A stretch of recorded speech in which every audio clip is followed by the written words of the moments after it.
우선 제 손에서 빛이 나간다고 상상을 했습니다. 그런데 이틀 후쯤 이런 일이 생겼습니다. 갑자기 남편이 벌떡 일어나서 염력, 정신력으로 먼저 축복을 하니까 그 물질이 기존에 가지고 있던 파동에서 좋은 파동으로 전환이 되고 그것에 따른 결과가 현실로 나타난 겁니다. 저는 염력하면 어려서 TV에서 봤던 유리겔라라는 사람이 숟가락을 구부리던 장면이 떠오릅니다. 그때 다들 숟가락 들고 한 번쯤은 해봤죠. 매트릭스 영화에 나오는 동자승은 오직 생각만으로 숟가락을 구부리죠. 염력은 사실 신체적이나 물리적인 도구 없이 오직 정신력만으로 어떤 대상에 직접적으로 영향을 주는 힘입니다. 그래서 초능력이라고 하는데 우리는 누구나 이 능력이 이미 있습니다. 우리가 자식을 키우면서 너는 정말 괜찮은 사람이야. 넌 반드시 잘 될 거야 라고 꾸준하게 이야기하는 것 또한 염력입니다. 부모의 축복대로 될 가능성이 크겠죠. 반대로 자식에게 너는 누굴 닮아서 그 모양이야? 그따위로 하는데 잘 될 리가 있겠어? 아이에게는 신과 같은 부모의 말이기 때문에 부모가 염력의 엄청난 힘으로 자식에게 영향을 주게 됩니다. 플라시보 효과, 즉 약의 실제 효능과 상관없는 가짜 약을 먹더라도 이 약을 먹으면 나는 반드시 좋아질 거야 라는 믿음으로 질병에서 낫게 되는 것도 정신력을 이용한 겁니다. 이렇게 우리는 무의식적으로 하고 있기 때문에 내가 염력을 쓴다는 것을 인식하지 못하고 있을 뿐입니다. 우리가 이 능력을 제대로 인식하고 개발해서 활용한다면 새로운 나의 세계를 창조하게 됩니다. 몇 달 전에 상위자와 이야기하면서 제가 마음 공부하기 전과 비교도 안 되게 삶이 달라졌지만 아직 원활하지 않은 부분이 있어서 그것을 어떻게 해결할지 물어봤을 때 저에게 조언해 준 것이 있었습니다. 만나는 모든 사람, 모든 사물, 일체 만물을 신의 사랑으로 축복해 보렴. 그래서 실험해 봤습니다. 우선 제 손에서 빛이 나간다고 상상을 했습니다. 양손을 펼치고 손에서 따뜻한 열감이나 찌릿찌릿한 전율 같은 것이 조금이라도 느껴질 때까지 가만히 집중했습니다. 그리고 나서 집안 여기저기를 돌아다니면서 이렇게 축복했습니다. 신의 사랑으로 축복합니다. 왜 그럴 때 있잖아요. 아, 치워야 하는데 오며 가며 생각만 하고 정작 치우지는 않고 마음은 찜찜하고 무거운 장소나 물건들. 특히 그 앞에서 손바닥으로 빛을 비춘다 생각하고 신의 사랑으로 축복합니다. 그렇게만 여러 차례 반복했습니다. 그런데 이틀 후쯤 이런 일이 생겼습니다.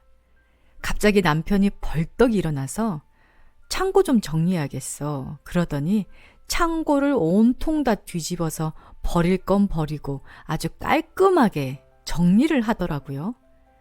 정리하고 나니까 너무 개운하다면서 남편의 기분도 아주 좋아 보였습니다.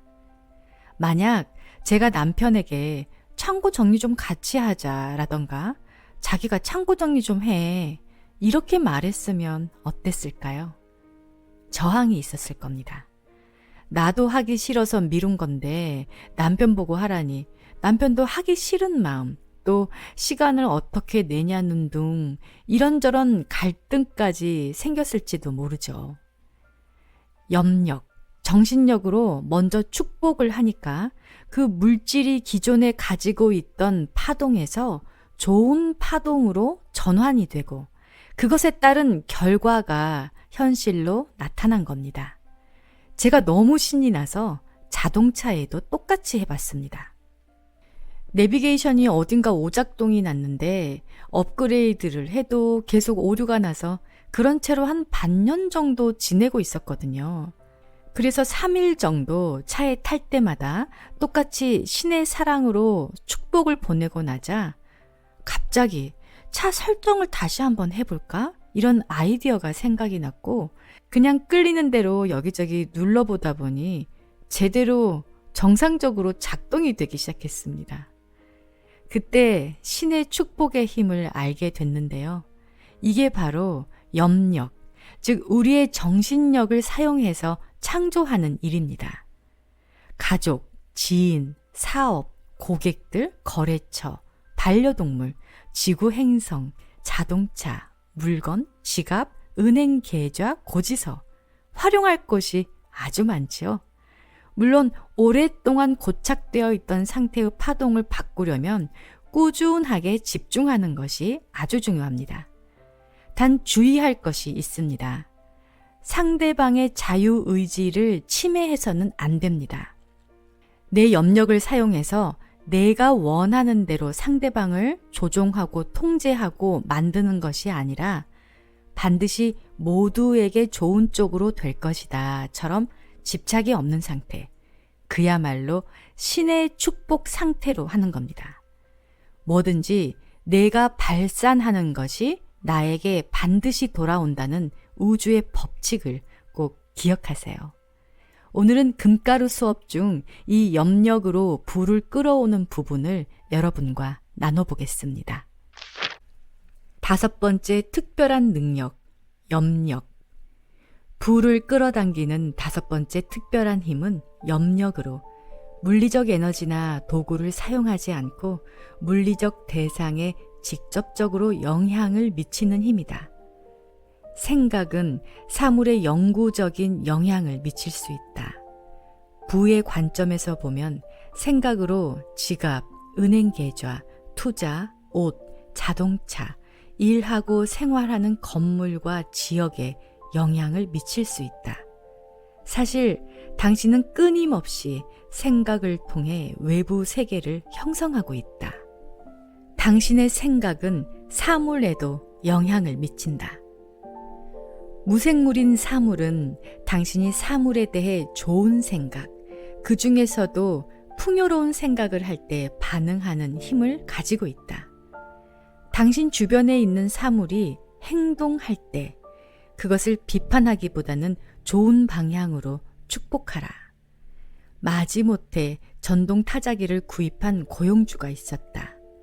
그는 사실 직원이 그 타자기를 사용하는 게 싫었다.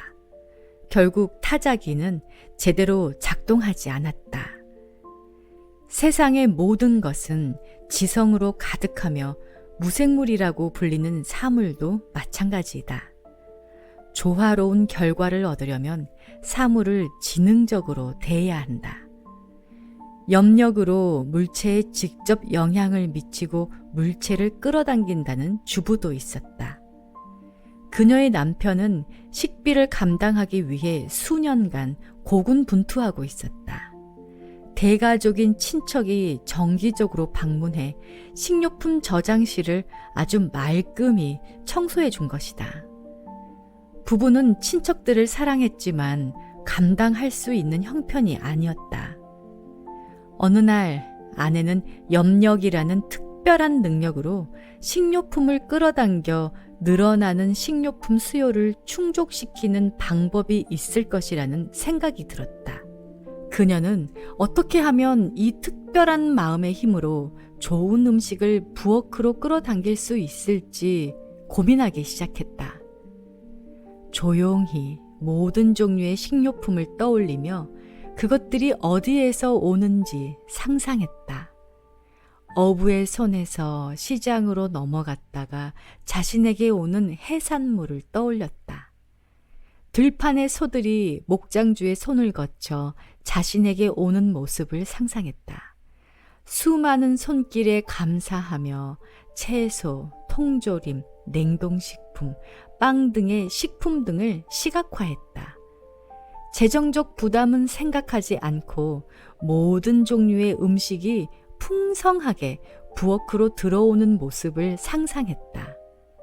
그 후로 친척들이 부부의 집을 방문할 때 신선한 해산물, 빵, 버터, 우유 및 기타 유제품, 특별한 별미 등 맛있는 음식을 선물로 가져오기 시작했다. 더 이상 식료품 걱정을 할 필요가 없었다. 다양한 식료품들은 마치 그녀가 얼마나 좋아하고 감사하는지 알고 있다는 듯 최선의 방법으로 그녀에게 왔다. 모든 것이 당신의 태도를 반영한다. 재정 문제에 대해 부정적으로 말하는 것은 염력을 오용하는 행위이다.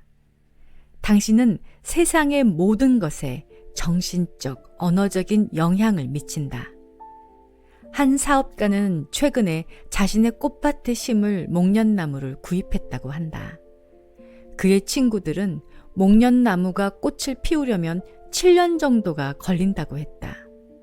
아름다운 목련꽃과 그 향기를 즐기고 싶었던 그는 아름다운 목련나무를 상상하며 사랑과 감사로 나무를 축복했다. 그의 목련나무는 불과 4년 만에 활짝 꽃을 피웠다. 사물에게 깎아내리는 말을 해서는 안 된다. 옷이나 가구가 낡아서 사라지기를 바라는 게 아니라면 이 낡은 것이라는 말은 삼가라. 주변의 모든 것이 당신의 태도에 영향을 받고 그에 따라 반응한다는 사실을 명심하라. 고상하고 아름다운 생각을 가진 여성을 만난 적이 있다. 그 여성은 늘 희망차고 긍정적이었고 그 여성의 주변은 항상 아름답고 우아했다. 약 1년 뒤 그녀를 만났던 곳에 다시 방문했는데 그녀는 더 이상 그곳에 있지 않았다. 가구와 커튼, 장식품들은 여전히 제자리였지만 그 빛을 잃은 듯했다. 일부 가구는 다소 허름하고 초라해 보이기까지 했다. 문득 나는 가구들이 1년 만에 허름해질 리 없다는 사실을 깨달았다. 여성의 아름다운 생각과 감사가 가구들을 사랑스러운 상태로 유지한 것이었다.